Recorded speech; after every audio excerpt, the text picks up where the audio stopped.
ধন দাবী কৰাটো অতি নিন্দনীয়।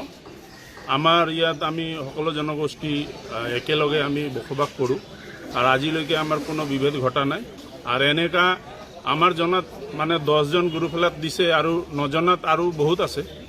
তো আমাৰ এইটো এটা কমিউনিয়েল ক্লেছ লগাৱাৰ বুদ্ধি সিহঁতে কৰিছে আৰু এইটো চক্ৰক চৰকাৰে মানে অতি সোনকালে এইটো মানে ওলাব লাগে আৰু আমাৰ বজাৰৰ দিশে চাই পেলাই এটা ৰাউণ্ড দি ক্লক এটা ডিউটি দিব লাগে পুলিচত, এক্সেকশ্যন ফ'ৰ্চ হ'লেও দিব লাগে, যাতে মানুহে মানে নিৰাপত্তাত মানে অলপ সজাগ হয়। ব্যৱসায়ীসকলে কিমানকৈ টকা দাবী কৰিছে?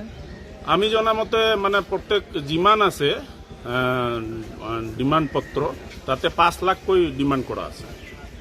গুৰুফেলা বজাৰত কেইজনক দিছে? গুৰুফেলা বজাৰত কালিলৈকে জনা হিচাপত আমি 10জনৰ নাম পাইছিলোঁ আৰু বহুত হয়তো ভয়তে এইটো মানে কিবা কৰা নাই, আৰু হ'ব পাৰে, বাঢ়িবও পাৰে।